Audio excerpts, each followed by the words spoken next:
Hello student, welcome back to my YouTube channel Arihant lecturer. Guys, आज के इस video में हम बात करेंगे गणित में पास होने का सबसे आसान तरीका, यानी कि ऐसी ट्रिक जिसे देखकर 110% कोई भी टीचर आपको गणित में पास कर देगा।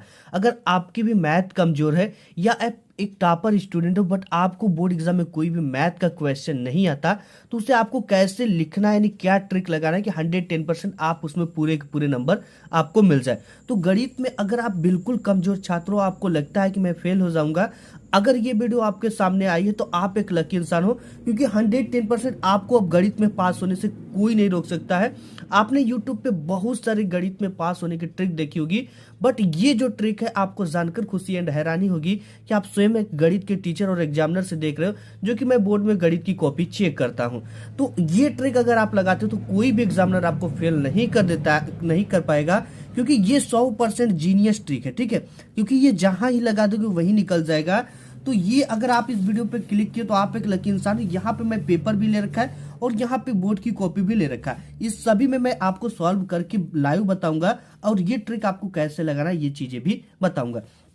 तो आपने अगर अभी तक वीडियो को लाइक नहीं किया है तो एक लाइक जरूर कर देना, इससे हम लोग को थोड़ा मोटिवेट मिल जाता है। तो न्यू मेथड 100% जीनियस ट्रिक होने वाली है, यानी कि ये ट्रिक आपको टीचर देखकर भी खुश हो जाएगा और पूरा का पूरा आपको नंबर देगा। सबसे पहले तो आपके बोर्ड एग्जाम में ऑब्जेक्टिव क्वेश्चन आता है एंड उसके बाद आपको शॉर्ट और लॉन्ग टाइप के क्वेश्चन देखने को मिलते हैं।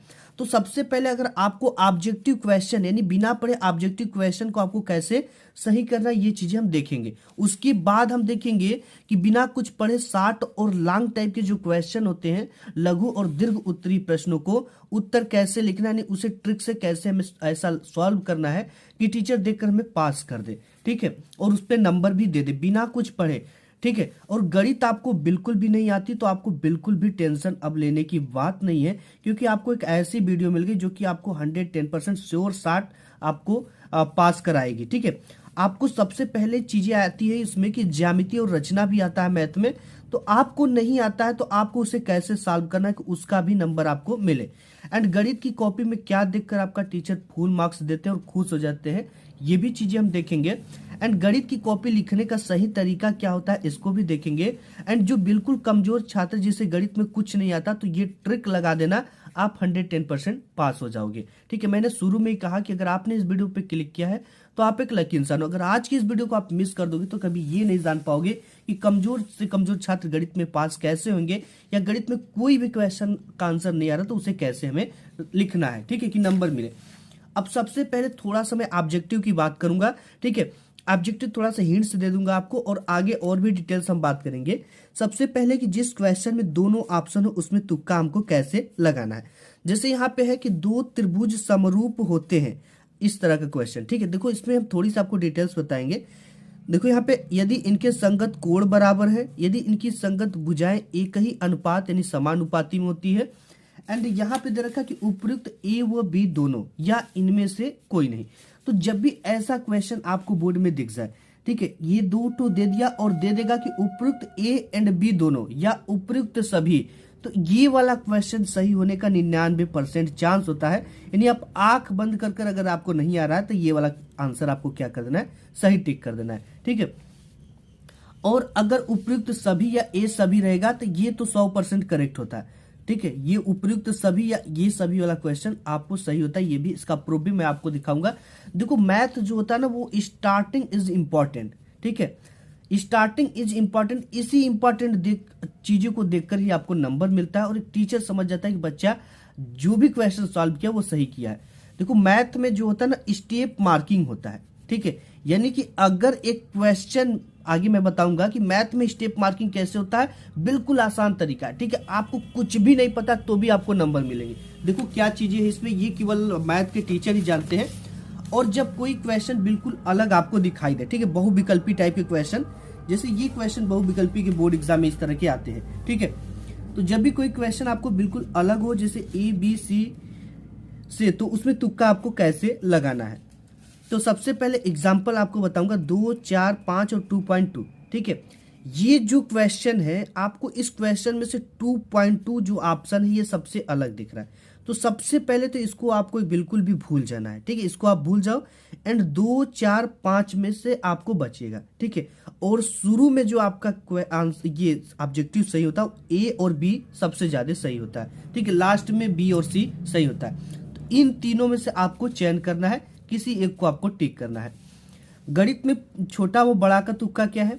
सबसे पहले देखो जैसे यहाँ पे एक गणित में कोई भी क्वेश्चन आ जाए और ऑप्शन इसमें है 13, 65, 875, 1750।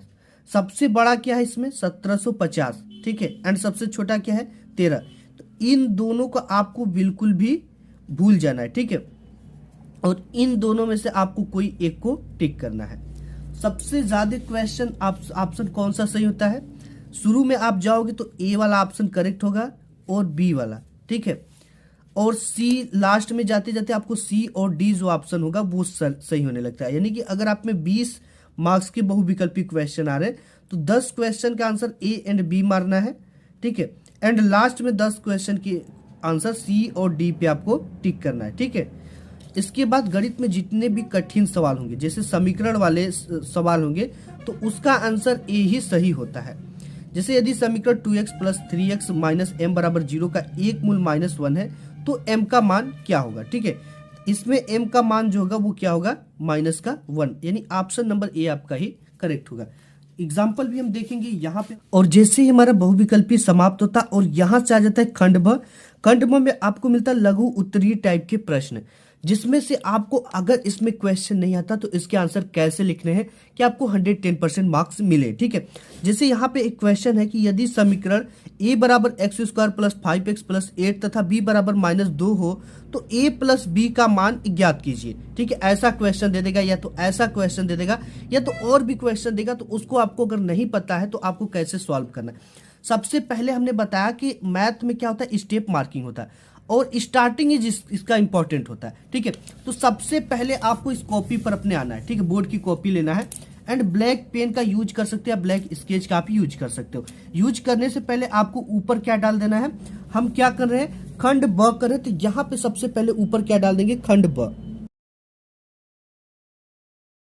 हमने डाल दिया। इसके नीचे स्केल से डबल पाई खींच देंगे। इसके बाद खंड ब में क्या है? लघु उत्तरीय टाइप के प्रश्न है, तो यहां पे हमें लिखना है लघु उत्तरीय प्रश्न।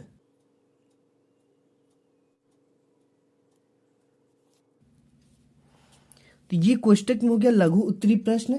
अब इसके बाद हमें क्या डालना है? प्रश्नोत्तर संख्या 21 है तो डाल देंगे यहाँ पे प्रश्नोत्तर संख्या 21।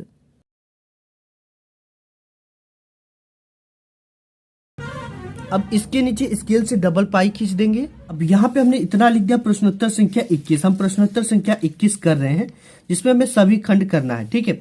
अब यहाँ पे पहला क्वेश्चन क नंबर है कि यदि समीकरण a = x² + 5x + 8 हो, ठीक है, तथा b = -2 हो तो a + b का मान ज्ञात करना है। तो इसे कैसे लिखेंगे? सबसे पहले तो हम लिखेंगे यहाँ पे क नंबर करेंगे तो हमें क नंबर को यहाँ पे डाल देना है, ठीक है। सबसे पहला काम ये करना है एंड इसके बाद आपको क्या लिखना है? प्रश्नानुसार, ठीक है। तो ये लिखेंगे हम प्रश्नानुसार। प्रश्नानुसार के बाद एक कामा लगाना है एंड इसके बाद नीचे लिखना है दिया है, यानी कि जो भी वैल्यू दिया गया है उस वैल्यू को यहाँ पे आपको लिखना है। तो वैल्यू क्या दिया है? a बराबर आपका क्या दे रखा है? एक समीकरण दे रखा है। उस समीकरण को सबसे पहले में क्या कर देना है? लिखना है, ठीक है। तो यहाँ पे समीकरण है x² + 5x + 8।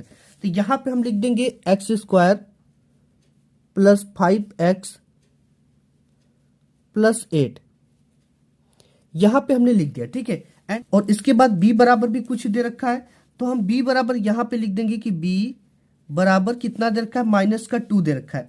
तो यहाँ पे हम लिख देंगे b बराबर -2 है, ठीक है। अगर ये सेमी में है, मीटर में है, कोई समीकरण है तो आपको उसके जो सेमी मीटर वो आगे जरूर लिखने हैं, ठीक है। यानी जो वैल्यू दिया गया उसको जरूर लिखना है। इतना हमने लिख दिया। b बराबर -2 है, ठीक है। अब हमें पूछ रखा है कि a + b का मान ज्ञात कीजिए। तो हम यहाँ पे लिखेंगे कि हमें a + b बराबर क्वेश्चन मार्क, यानी ज्ञात करना है। हम इसको ये भी ऐसे लिख सकते हैं, ज्ञात करना है, ज्ञात करना है, ठीक है। a + b की वैल्यू हमें ज्ञात करना है। अब इतना चीजें हमने लिख दिया। अगर आपको ये चीजें समझ में आती, अब इसके बाद क्या लिखेंगे यहाँ पे लिखेंगे ज्ञात करना के बाद हल, ठीक है। तो यहाँ पे हम हल लिख देंगे।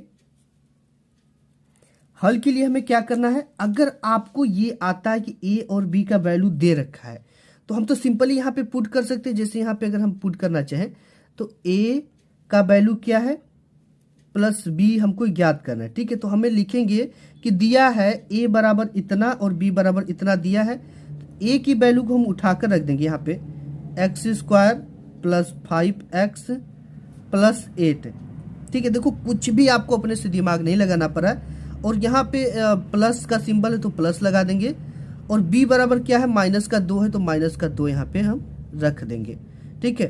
तो ये आप इसको चाहो तो इस तरह से समीकरण 1 भी मान सकते हो। अब इसके बाद जब भी हम नेक्स्ट लाइन करेंगे तो एक छोटा सा इस तरह का एरो लगाएंगे। इससे एग्जामिनर को पता चलेगा कि इसके बाद हमने नेक्स्ट स्टेप किया है। क्योंकि मैथ में अगर देखो एक इंपॉर्टेंट चीजें होती जो कि मैथ को टीचर को पता होती, अगर मैथ में जो क्वेश्चन पेपर में दिया है अगर उसको भी लिख दोगे तो 1 नंबर मिलेगा, ठीक है। अगर ये 2 नंबर का है, अगर इस पूरे क्वेश्चन को ही आप लिख देते हो कॉपी में तो आधा नंबर आपको मिलेगा ही मिलेगा, ठीक है। ये रूल होता है मैथ में। मैथ में स्टेप मार्किंग होता है, अगर एक लाइन भी कर दिए ना इतना तो भी आपको नंबर मिलेगा, ठीक है। अब इतने के बाद अगर हम इसे हल करना चाहे तो देखो यहाँ पे सिंपली पहले तो हम इसे हल करेंगे और ये वाला सिंबल आपको जरूर लगाना है। तो यहाँ पे हो जाएगा आपका x square plus 5x plus 8, इसके बाद प्लस और माइनस मिल जाएगा तो माइनस हो जाएगा -2, ठीक है। ये हो गया। अब इसके बाद हम फिर ये वाला सिंबल लगाएंगे, ठीक है, ये वाला। इससे पता चलता है कि हमने नेक्स्ट स्टेप किया है। अब यहाँ पे जैसे ये हो गया x square plus 5x plus 8 में से 2 गया आपका बच गया क्या 6, ये हो गया, ठीक है। अब देखो यहां तक हमें कुछ भी नहीं करना पड़ा। अगर सिंपली यहां तक भी हम करते तो भी हमें 1 नंबर मिलेगा ही मिलेगा।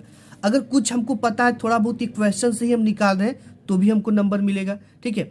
और जो भी इसका आंसर लिखेंगे हम लास्ट में, अगर सही लिखे तो ब्लैक पेन से, अगर गलत लिख रहे हो तो आपको ब्लू पेन से ही लिखकर लास्ट में आंसर लिख देना है, ठीक है। आंसर ब्लैक पेन से आपको लिख देना है। और जब भी आंसर लिखोगे इसे ब्लैक पेन से गोट कर बंद कर दोगे। ये तो अभी और निकलेगा, ठीक है। ये अभी इसका हम क्या करेंगे समीकरण बनाकर निकालेंगे इसका। तो अभी आप चाहो ना, जैसे कि आपको इतना ही आ रहा है इसके आगे नहीं आ रहा है तो आपको ब्लैक पेन से इस तरह से गोट देना है, ठीक। या तो आप अगर सही नहीं लगता कि नहीं कियो तो ब्लू पेन से गोटो एंड लास्ट में क्या लिख देना आंसर लिख देना है, ठीक है। तो आपके नंबर 110% मिलेंगे ही मिलेंगे। और यहाँ पे हमें क्या कर देना है ब्लैक पेन से ही लिख देना आंसर, ठीक है। ये थोड़ा सा हिल रहा है कॉपी इस तरह से। तो यहाँ पे आपको इतना भी करोगे तो नंबर मिलेगा। अब बात कर लेते हैं जैसे कि और भी कोई चीजें, जैसे समीकरण आ जाता है, ज्यामिति आ जाता है, रचना आ जाता है, तो उसे के जैसे यहाँ पे यदि समीकरण एक्स स्क्वायर प्लस के एक्स प्लस 64 बराबर 0 x माइनस 8x प्लस के बराबर 0 वास्तविक मूल रखते तो के का धनात्मक मान ज्ञात कीजिए। तो हमें यही लिखना है सबसे पहले कि दिया है, ठीक है, प्रश्नानुसार कि एक्स स्क्वायर प्लस के एक्स प्लस 64 बराबर 0 एंड दूसरा दिया कि x माइनस 8x प्लस के बराबर 0 वास्तविक है तो के का मान हमें धनात्मक ज्ञात करना था। के बराबर क्वेश्चन मार्क लिखेंगे, इसके बाद हल लिखेंगे, फिर समीकरण को दोनों को लिख देना है, ठीक है। तो भी आपको नंबर मिल जाएंगे। ऐसे इसको भी कर देना, के का मान ज्ञात कीजिए यदि बिंदु 8,1 और के का मान -4 और 2 का मान -5 हो संरेखीय तो हमें वही लिखेंगे प्रश्नानुसार दिया है इतना वैल्यू इतना वैल्यू इतना वैल्यू, ठीक है। संरेखीय तो हमें के का मान ज्ञात करना प्रश्नानुसार। इस तरह से थोड़ा बहुत गुणा भाग गणित कर सकते हो, इसका भी नंबर मिल जाएंगे। एंड इसके साथ ही साथ हम बात कर लेते हैं जैसे यहाँ पे है कि एक लंबवृत्तीय शंकु की त्रिज्या 6 सेमी है और ऊंचाई 8 सेमी, शंकु का वक्र पृष्ठ ज्ञात कीजिए। अब यहाँ पे सिंपली ये 2 नंबर का है तो सिंपली आपको इसमें चित्र नहीं बनाना होता है, लेकिन अगर ये 3 नंबर 4 नंबर का होता है तो चित्र बनाना होता है, ठीक है। अगर इसके शंकु भी जैसे यहाँ पे क्या लिखेंगे आप कि हम आपको लिख कर बताते हैं कॉपी पर। यहाँ पे देखो नेक्स्ट वाला क्वेश्चन जैसे ही डालेंगे प्रश्नोत्तर संख्या 21 च, ठीक है। अगर आप नहीं चाहते तो 21 का च यहाँ पर भी लिखकर आप सॉल्व कर सकते हो अगर प्रश्नोत्तर संख्या डालने में आपको बार बार समय लगता है तो यहाँ पे देखो च के लिए एक लंबवृत्तीय शंकु की त्रिज्या 6 सेमी है, ठीक है। त्रिज्या की आर की वैल्यू कितना है 6 सेमी है। तो यहाँ पे सिंपली हमको वही प्रोसेस करना है, लिखेंगे हम क्या कि प्रश्नानुसार, ठीक है।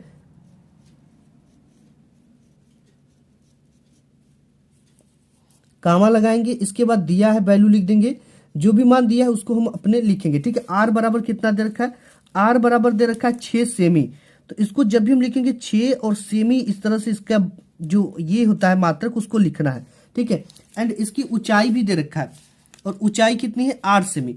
लिखेंगे दिया है आर बराबर इतना और एच बराबर कितना दे रखा है 8 सेमी, इतना दे लिख देंगे, ठीक है। अब हमें क्या निकालना है, वक्र पृष्ठ का वैल्यू निकालना है, ठीक है। ज्ञात करना है, हमें क्या ज्ञात करना है, हम यहां पे लिखेंगे ज्ञात करना है वक्र पृष्ठ, ज्ञात करना है वक्र पृष्ठ,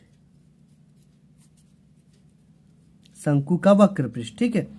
तो यहां पे सिंपली हम क्या करेंगे, अगर देखो यहां तक तो हमने लिख दिया ज्ञात करना वक्र पृष्ठ, इसके बाद हम क्या लिख देंगे, लिखेंगे हल। हल के बाद अगर हमें इसकी फार्मूला पता है वक्र पृष्ठ का, अगर कुछ नहीं आता, फार्मूला थोड़ा बहुत पता है, तो भी हम इसको हल करेंगे, ठीक है। हल के लिए इतना भी अगर लिखोगे तो भी आपको यहाँ पे 1 नंबर तो मिलेगा ही मिलेगा, ठीक है। ज्ञात करना है वक्र पृष्ठ, हल अगर आपको कुछ भी आता है, जैसे इसका फार्मूला, ये वक्र पृष्ठ का फार्मूला पाई आर एल, तो वो भी आप इसको लिख सकते हो, ठीक है। यहाँ पे सब कुछ दे रखा है वैल्यू, अगर फार्मूला भी पता है तो फार्मूला भी लिखो, थोड़ा बहुत एक आध लाइन पता है तो भी आपको लिखना, इसके भी आपको नंबर मिलेंगे। एंड इसके बाद ज्यामिति वाला जैसे आ जाता है, जैसे यहाँ पे दे रखा है कि निम्नलिखित 22 नंबर की किन्हीं 5 खंडों को हल कीजिए, ठीक है। तो यहाँ पे है कि एक बिंदु ए से जो एक वृत्त के केंद्र 5 सेमी की दूरी पर है, वृत्त पर स्पर्श रेखा की लंबाई 4 सेमी है, वृत्त की त्रिज्या ज्ञात कीजिए, ठीक है। तो इसको भी उसी प्रोसेस से लिखना है, एक बिंदु ए से, ए कोई क्या है, एक बिंदु है जो कि एक वृत्त के केंद्र से एक वृत्त बना लेना इस तरह से, वृत्त के केंद्र से कितनी दूरी पर है 5 सेमी की दूरी, ये केंद्र हो गया, ये 5 सेमी की क्या है दूरी पर है। वृत्त पर स्पर्श रेखा की लंबाई 4 सेमी, ये वृत्त की जो स्पर्श रेखा की लंबाई है, जो इससे स्पर्श करके खींची गई रेखा, इसकी कितनी लंबाई है 4 सेमी है। तो वृत्त की त्रिज्या ज्ञात कीजिए, तो इस वृत्त की जो त्रिज्या है इसको हमें क्या करना है, फाइंड करना था। आर बराबर क्वेश्चन मार्क दे रखा है, यही लिखेंगे कि दे रखा है कि वृत्त के केंद्र से 5 सेमी की दूरी पर, वृत्त के केंद्र से 5 सेमी की दूरी पर एक वृत्त की स्पर्श रेखा की लंबाई 4 सेमी, इसको हमको लिखना पड़ेगा, ठीक है, क्योंकि ये जो होता है रचना वाले में इसमें सबसे ज्यादा लिखना होता है। और एक चीज और ट्रिक बताऊंगा आपको। अब जैसे यहाँ पे है कि एक ठोस एक अर्धगोले पर खड़े एक शंकु के आकार का है, तो इसका अगर चित्र भी आप जानते, जैसे एक ठोस है, ठीक है, अर्धगोले पर खड़े एक शंकु के आकार का है, एक कोई ठोस है, ये अर्धगोला है, ठीक है, इस पर खड़े शंकु के आकार का है, शंकु इस तरह का होता है, ठीक है, शंकु के आकार का है, जिनकी त्रिज्याएं 1 सेमी है, इसकी त्रिज्या क्या है 1 सेमी, इसकी भी 1 सेमी, इसकी भी है। शंकु की उसकी त्रिज्या के बराबर है, शंकु की ऊंचाई उसकी त्रिज्या के बराबर है, इसकी त्रिज्या 1 सेमी है, तो शंकु की जो ऊंचाई है वो भी क्या है इसके बराबर, तो ये भी कितना होगी 1 सेमी ही होगी, ठीक है। इतना चित्र हमें बना लिया। त्रिज्या एक ठोस का आयतन पाई की पदों में ज्ञात कीजिए, लिखेंगे कि हमें ठोस का आयतन पाई की पदों में ज्ञात करना। इसको मैं आपको लिख कर बताता हूँ कि कैसे आपको बोर्ड एग्जाम में लिखना है। यहाँ पे जब हम 22 नंबर क्वेश्चन करेंगे तो यही चीजें पूरी की पूरी इसको कैसे लिखना है। 4 नंबर का क्वेश्चन बट आपको 2 नंबर में दिलवा दूंगा, ठीक है। सबसे पहले प्रश्नोत्तर संख्या 22 में हम आगे हैं। 22 का हम क करें तो सबसे मेन चीज है कि देखो यही चीज मेन होता है, ठीक है। इसी से एग्जामिनर टीचर समझ जाएगा कि आप पढ़ने वाले बच्चे हो और आपकी कॉपी की शुरुआत इंपॉर्टेंट तरीके से करनी की गई है। प्रश्नानुसार दिया है एक बिंदु ए जो वृत्त के केंद्र से 5 सेमी की दूरी पर है और वृत्त पर स्पर्श रेखा की लंबाई 4 सेमी है। हमें ज्ञात क्या करना है, वृत्त की त्रिज्या ज्ञात करनी है यहाँ पे, ठीक है। वृत्त की त्रिज्या ज्ञात करनी है, हमने सब कुछ लिख दिया। अब हमें एक सिंपल सा क्या करना है कि एक आपको इस तरह से क्या बना लेना है, एक वृत्त बना लेना है, ठीक है। आप एक वृत्त इस तरह से बना सकते हो या इसके नीचे आप चाहो तो बना सकते हो। यहाँ पर भी आप बना सकते हो। एक यहाँ पे क्या ले लो, एक वृत्त ले लो जिसका केंद्र मान लेते ओ है और इसके 5 सेमी की दूरी पर बोल रहा है, ठीक। जो भाषा बोले उसी को आपको लिखना है। 5 सेमी की दूरी पर एक बिंदु क्या है, ए है।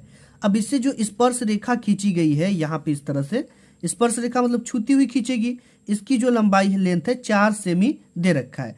अब हमें त्रिज्या दे रखा है सेमी और ये स्पर्श रेखा की लंबाई दे रखा है और दूरी दे रखा है, हमें क्या फाइंड करना है, वृत्त की त्रिज्या को हमें फाइंड करना है। ठीक है, तो इतना वैल्यू दे रखा है। अगर वृत्त की त्रिज्या का कोई फार्मूला पता हो तो आप उसको लिख देना। अगर आप इतना भी मैथ में लिख कर आ जाते हो तो भी आपको हर एक टीचर नंबर देगा। ठीक है, मैं ही नहीं, हर एक टीचर आपको नंबर देगा। एंड इसके बाद एक चीज और है, जैसे यहाँ पे एक क्वेश्चन है कि एक त्रिभुज यहाँ पे शंकु वाला, ठीक है, तो शंकु वाला भी इस तरह से आपको बनाना है। इसको कैसे लिखना है ये भी हम देख लेते हैं। अब देखो यहाँ पे प्रश्नोत्तर संख्या 22 और ख डालेंगे और इस पूरे को इस तरह से लिखना है। ठीक है, एक ट्रिक और भी आगे आपको, मेन ट्रिक आपको बताऊंगा। ठीक है, वो भी देखकर आप जाना। एंड यहाँ पे ख नंबर है कि एक ठोस एक अर्धगोले पर खड़े एक शंकु के आकार का है, इसको हमें लिखना है, जिनकी त्रिज्या हमें दे रखी है 1 सेमी तथा शंकु की ऊंचाई जो उसकी त्रिज्या के बराबर है। इस ठोस का हमें आयतन पाई के पदों में ज्ञात करना है। तो यहाँ पे यही चीज हमें लिखना, प्रश्नानुसार दिया है एक ठोस एक अर्धगोले पर खड़े शंकु के आकार का है, जिनकी त्रिज्या 1 सेमी तथा शंकु की ऊंचाई उसकी त्रिज्या के बराबर है। हमें ज्ञात कर करना है ठोस का आयतन पाई के पदों में हमें ज्ञात करना है। अगर ये चित्र हमें आता है, ठीक है, हमको आ रहा है कि एक ठोस है जो कि एक अर्धगोले पर, अर्धगोला हम जानते हैं कि आधा गोला इस तरह का अर्धगोला होगा। ठीक है, इस पर खड़ा एक शंकु के आकार का, शंकु हम जानते हैं कि इस तरह का होता है शंकु। ठीक है, अब इसकी जो त्रिज्या है वो 1 सेमी है, इसकी त्रिज्या कितनी 1 सेमी है, और इसकी त्रिज्या जो है, इसकी ऊंचाई भी शंकु की जो ऊंचाई है वो त्रिज्या के बराबर ही है, तो ये भी कितनी हो जाएगी, 1 सेमी ही हो जाएगी। ठीक है, शंकु इस तरह से होता है। अगर ये चीज थोड़ा बहुत जानते हो तो आप इस तरह से बना दोगे तो भी ये 4 नंबर का है, तो 2 नंबर आपको मिलेगा ही मिलेगा। ठीक है, अगर इसका पाई का आयतन का सूत्र जानते हो, फार्मूला जानते हो, तो उसको भी लिख देना, उसकी भी आधे 1 नंबर मिल जाते हैं। एंड ये तो चीजें हो गई, आप तो समझ गए कि यहाँ से नंबर। अब यहाँ पे इस टाइप के भी क्वेश्चन आपके बोर्ड एग्जाम में आते हैं। ठीक है, तो इसको देखो कैसे हल करना है। ये एक त्रिभुज एबीसीडी की भुजा बीसी पर एक बिंदु डी इस प्रकार स्थित है, इसको भी चित्र वगैरह सब कुछ बना देना। कुछ नहीं समझ में आता तो इस क्वेश्चन को ही लिख दोगे तो भी आपको 1 नंबर मिल जाएंगे। पूरे क्वेश्चन को उठाकर लिख दोगे जैसे लिखा गया तो भी 1 नंबर मिलेंगे ही मिलेंगे। अब यहाँ पे ये क्वेश्चन आ गया, निम्नलिखित बारंबारता बंटन का बहुलक ज्ञात कीजिए। ठीक है, इसको देखो कैसे सॉल्व करना है। सबसे पहले इसमें डाल देना प्रश्नोत्तर संख्या 22 अंक का उत्तर। ठीक है, इसको कैसे सॉल्व करना है और इस पे नंबर कैसे लाना है ये चीजें हम देख लेते हैं कॉपी पर। तो यहाँ पे देखो पूरी प्रश्नोत्तर संख्या 22 का हम कौन सा करें, अंगा नंबर करें। तो यहाँ पे हमें सबसे पहले तो शो करना अंगा नंबर। एंड यहाँ पे प्रश्नानुसार दिया है और पूरे वर्ग अंतराल को, ये जो बॉक्स दिया है इस बॉक्स को क्या करना है, हमें बना लेना है। ठीक है, बनाने का भी 1 नंबर आपको मिलेगा, ये 4 नंबर का है। यहाँ पे इस तरह से वर्ग अंतराल एंड बारंबारता बंटन का हमें बहुलक ज्ञात करना, इसको लिखेंगे। एंड इतना लिखने के बाद हम क्या लिख देंगे, हल लिख देंगे। ठीक है, हल लिखेंगे इस तरह से। एंड जैसे हल लिखेंगे, आपको अगर इसका फार्मूला पता है तो उसको लिख दो। ठीक है, बहुलक बंटन का बहुलक का फार्मूला पता है तो उसको लिख दो, या थोड़ी बहुत कुछ आती तो उसको भी लिख दो। ठीक है, तो भी आपको यहाँ पे नंबर जो है वो मिलेगा। ठीक है, तो इस तरह से आप पूरे मैथ में ये वाली ट्रिक लगा देना, 110% आप पास हो जाओगे। आज की इस वीडियो में बस इतना।